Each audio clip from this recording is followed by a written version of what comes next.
my name is Tiffany and this is my channel, Who's Your Handmade. Thank you so much for stopping by today. Today's video is another episode of #Friday Sews. If that sounds interesting to you, stick around. If you are new to my channel, welcome. Thank you so much for stopping by. I hope that you will consider subscribing before you leave. I would love to get to know you better and welcome you into the sewing community. And as always, thank you so much to each one of my friends who keep showing up video after video. Thank you for taking time out of your Friday to spend a little bit of it with me. It means so very much to me. Don't forget to give this video a thumbs up and leave a comment down below. I would love to chat with you. What's been going on in your life this week? Have you got any sewing in? I would love to chat with you. I am so close, y'all, to 2,000 subscribers. So make sure you're subscribed. Even if you think you are, just look down there real quick and make sure that you have subscribed to my channel. It costs you absolutely nothing. It's free. It's just a way to connect with me. It's a way for my videos to pop up in your feed so that we can chat and share our love of sewing. So I'm so excited to get to 2K and we're gonna do a fun celebration. Y'all know, if you've been with me for a while, that I love celebrations. I love giving things away.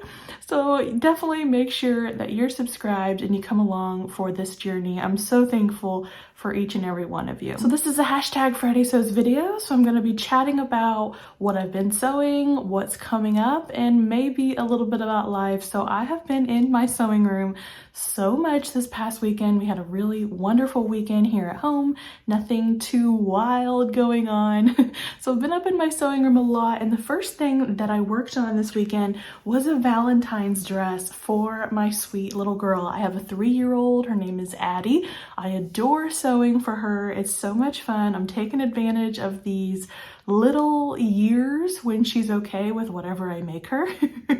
So I made her a Valentine's dress using gorgeous fabric from my dear friend Agatha from In Agatha's Cottage. She gifted this fabric to me. She sent it to me all the way from Ireland. I just love it. It means so much to me. And that's gonna make this make, which all of my makes are important to me, but this one is so special. It's so dear to my heart and definitely going to be holding on to it forever. So I did make the Ellie and Mac Everywhere dress. Sorry about that last week, y'all. I was saying it wrong the entire video. This is the Ellie and Mac Kids Everywhere dress. Now you can see some smudgies. My child wore this last Sunday and she's already helped herself to some Valentine's candy. So please excuse the smudgies. Those will come out in the wash. So I did make this pattern really quickly. It was a very quick make, but I have a lot of notes about it. So you have a color block option dress. You have a yoke on the front and on the back. You have sleeve tops that you can do for a color block option. I did a lot of top stitching. You can see there. Fun to put together. However, let me get my notes here so that I can share with you some information about this pattern. Now this pattern, I believe, is an older one of Ellie and Mac. And in my experience, the older patterns from Ellie and Mac, I love Ellie and Mac, caveat right there, but the older patterns are a little more difficult. I think they have some drafting issues. Some of them are kind of hard to understand. I did the Peachy Pie dress from Ellie and Mac. They were retiring that pattern and I scooped it up because I really liked the look of the little dress. It was a total fail. It did not work out. And this pattern was a little bit difficult as well. I believe the drafting is a little bit skewed on this dress. So if you want to purchase this dress, you still can. The Everywhere dress is still available on Ellie and Mac's website. I will link it down below, but just proceed with a little bit of caution. Here's what I have noticed. The first thing that I noticed is that the drafting for the arm, so the piece here that you put onto the sleeve, they did not match. The pattern pieces matched, but when I went to sew it like the instructions asked me to, they did not line up. So I had to fudge it a little bit, and you can see that these 2 points do not match. They don't match on the back, and then even on the front, you can see that one doesn't match very well. This one I didn't do too bad on. I tried to kind of pull it, and that one doesn't look too bad. But that was really frustrating to me. And as a new sewist, if I was to pick up this pattern, that probably would have been really difficult for me to overcome. Again, I think it's a drafting issue. Also, this pattern to me runs really small. Now, when I made it before for Addie, she was tiny. She was probably like 18 months old. So I didn't really notice the size discrepancy. Now for this version, I used the size 4T, which in the measurement chart put her above, a size above her measurements, but I thought that's good. She'll have room to grow, she'll have length. However, this sizing has turned out just fitting, almost too small. It's almost too small to get over her head, and it's almost too short. It's almost too tight here in the shoulders. So she's not going to be wearing this one for very long, and that bums me out a little bit. If I do make this pattern again for her, I'm gonna size up to the 5 and see if I can get some more wiggle room into the next version. This pattern also uses a facing. Like that peachy pie dress that I purchased and tried last year, this one uses a facing. Now the facing, in its defense, was very easy to put in. It went in really easy. The measurements matched really well, so I did not have a hard time at all putting this facing in. However, a neckband probably would have been just as fine, just as easy to install in that neckline, and that's probably what I'll do the next time. Didn't have any issues with the facing, it's just the added step of interfacing it, and I think it does make it a little bit tighter on the neckline for Addie to actually get over her head. So next time I'll be using a neckband. Overall, it was a fun make and didn't take very much time at all. I cut it out and sewed it completely in one afternoon nap time session for Addie. So it really did not take me very long at all. There's just some little fiddly things that makes this one not a favorite for me. The Peekaboo Patterns Dakota Dolman dress is like the unicorn of patterns that I hold all other little girl dressed patterns to. It is my favorite. It's a TNT for me, for Addie, for a little quick knit dress. And this pattern, in comparison, just doesn't quite meet the Dakota Dolman mark. Okay, so I finished that make on Friday, and I had some more of the weekend to work on something for myself. Last week I talked about all my February plans. If you did not see that Friday sews video, I'll link it down below for you. This is Simplicity 9273.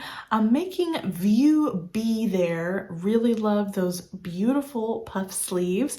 I'm using this ITY knit fabric that I purchased from Hobby Lobby. This is what I have left over, y'all. I had 2 yards of this, and I still have all of this left after cutting out the bodice of the dress. Now I'm doing a little sneaky color blocking, secret color blocking for this shirt. I had some inspiration, and I'm gonna run with it and see how I'm doing. But so far, I'm very impressed with this pattern. I'm making a few slight adjustments, and I'm jotting down some notes for the next time.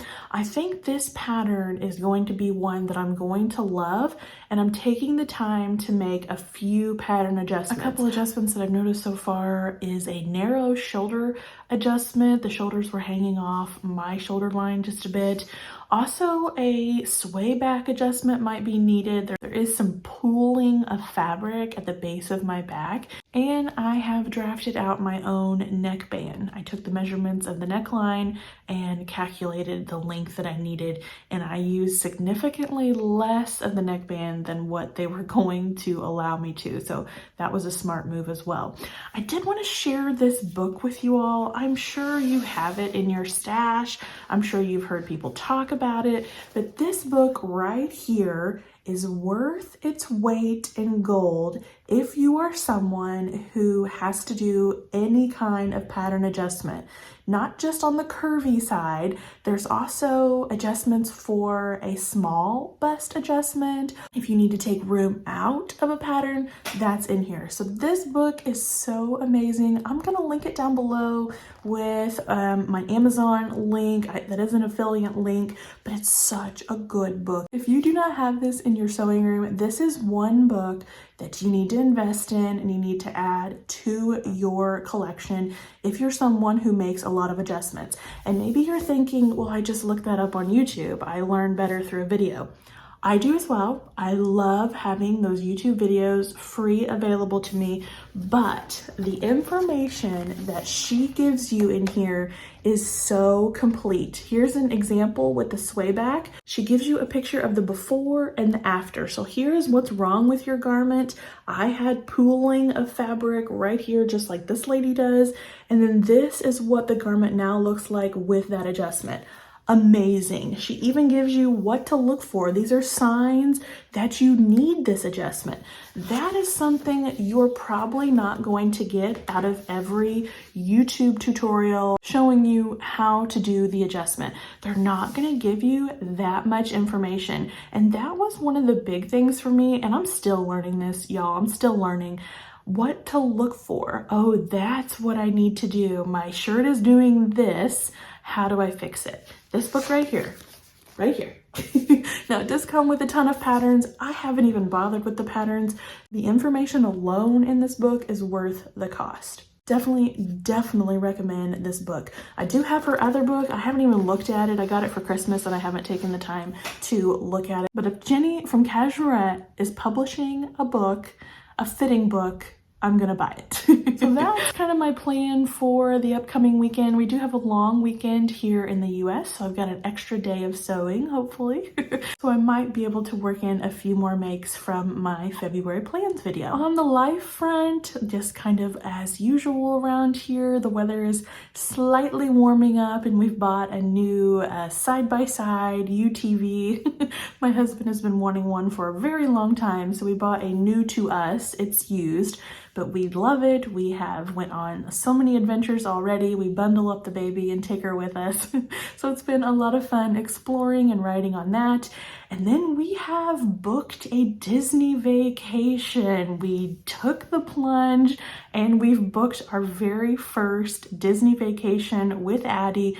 I personally haven't been to Disney since I was too young to remember it.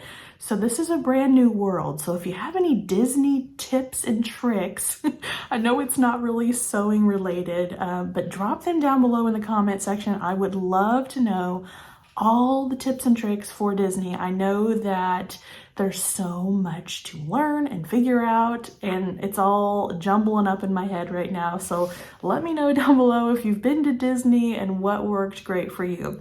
I am thinking about the outfits that I want to make for Addie June for our Disney trip, and I'm sure I will be talking about that a lot more with you all. We're not going until right at the beginning of summer, so we have time to plan, hopefully, and I have a lot of time to plan out some really cute outfits for my little princess. That's gonna do it for me for this #FridaySews video. Like I said, give this video a thumbs up and let me know what you all are doing this weekend down below in the comments, or if you have any tips and tricks for Disney. Would love to know those. Thank you so much for watching, everyone. I hope you have a wonderful weekend. Take care. Bye-bye.